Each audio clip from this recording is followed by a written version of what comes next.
Kitten Cat. Hi everyone, இன்றைக்கி நம்ம கிச்சனில் பார்க்க போகிற ரெசிபி ஒரு பாரம்பரியமான ரெசிபி, அதாவது உளுந்து களி. உளுந்தில் நிறைய பெனிஃபிட்ஸ் இருக்குது. இது நம்மளோட போன் ஸ்ட்ரென்த் டெவலப் பண்ணுறதுக்கு ரொம்பவே பயனுள்ளதாக இருக்கும். அது மட்டும் இல்லை, பொண்ணுங்களுக்கு குறிப்பாக அந்த கர்ப்பப்பை வலு அடையிறதுக்கு, அப்புறம் போஸ்ட் டெலிவரி அப்போது இது ரொம்பவே ஹெல்ப்ஃபுல்லாக இருக்கும். நான் ஃபஸ்ட்டு ஒரு கப் அளவு கருப்பு உளுந்து எடுத்திருக்கேன்.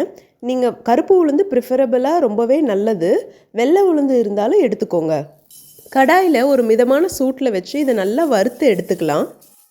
இது நல்லா ஆறட்டும் இருக்கட்டும். அதே கப்பில் ஒரு 1/4 கப் அளவு பச்சரிசி எடுத்து நல்லா வறுத்துக்கலாம். இது நல்லா வறுபட்டு ஒரு மாதிரி நல்ல வாசம் வரும். நம்ம அந்த ஸ்டேஜில் இதையும் மாற்றி நல்லா ஆற வச்சு மிக்சியில் பவுட்ரு பண்ணி எடுத்துக்கலாம். இதை நான் ஒரு டைம் சலித்து எடுத்துக்கிறேன். நான் களி பண்ணுறதுக்கு தேவையானதை எடுத்துகிட்டு மற்றது எல்லாமே நீங்கள் ஏர்டைட் கண்டெய்னரில் கூட ஸ்டோர் பண்ணி 1 மந்த் வரைக்கும் வச்சுருக்கலாம்.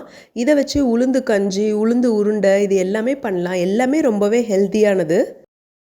இந்த ஒரிஜினல் கருப்பட்டி நல்ல கல் மாதிரி இருக்கும். இதை நான் பொடிச்சு ஒரு 1.25 கப் அளவு எடுத்திருக்கேன். கருப்பட்டி நல்லா நம்ம உடலுக்கு ஸ்ட்ரென்த் கொடுக்குற ஒன்று. 1.25 கப் கருப்பட்டிக்கு அதே அளவு 1.25 கப்பு தண்ணி போட்டு நல்லா கரைச்சிக்கலாம். நான் ஸ்டவ் எதுவுமே ஆன் பண்ணவே இல்லை. இது கூட நம்ம பவுட்ரு பண்ணி வச்சுருக்கோம் இல்லையா, உளுந்து ப்ளஸ் பச்சரிசி, அது 1 கப் அளவு எடுத்துக்கிறேன். ஸோ 1 கப் பவுடருக்கு 1.25 கப் கருப்பட்டி, 1.25 கப் தண்ணி, இதை நல்ல லம்ஸ் இல்லாமல் கரைச்சி எடுத்துக்கலாம்.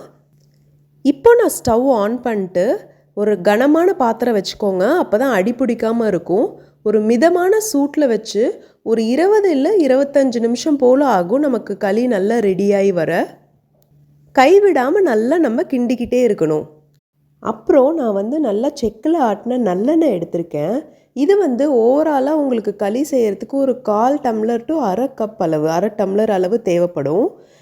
இது உங்களோட ப்ரிஃபரன்ஸ் தான். எனக்கு தாராளமாக லைக் ஒரு 1/2 டம்ளர் யூஸ் ஆச்சு.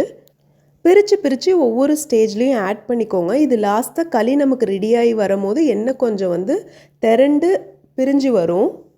நல்லா கைவிடாமல் கிண்டிக்கிட்டே இருங்க. கப்பில் தண்ணி தொட்டு இப்படி கையில் தொட்டு பாருங்கள், நல்லா ஒட்டாமல் வரும். ஸோ இந்த மாதிரி இருந்துச்சுன்னா களி நம்மளுக்கு ரெடியாகி வந்தாச்சு. பாரம்பரியமான நம்மளோட பாட்டி காலத்தில் எல்லாரும் சாப்பிட்டு ஆரோக்கியமாக இருந்த உளுந்து களி சூப்பராக ரெடி ஆயாச்சு. நீங்களும் கண்டிப்பாக ட்ரை பண்ணி பார்த்துட்டு எப்படி இருந்துச்சுன்னு மறக்காமல் கமெண்ட்டில் சொல்லுங்கள். இந்த வீடியோ உங்களுக்கு பிடிச்சிருந்ததுன்னா லைக் பண்ணுங்கள், உங்கள் ஃப்ரெண்ட்ஸ் எல்லாத்துக்கும் ஷேர் பண்ணுங்கள். மறக்காமல் நம்ம சேனலை சப்ஸ்கிரைப் பண்ணிடுங்க. கூடவே இருக்க பெல் ஐக்கானை ப்ரெஸ் பண்ணிக்கோங்க. See you soon with the next recipe.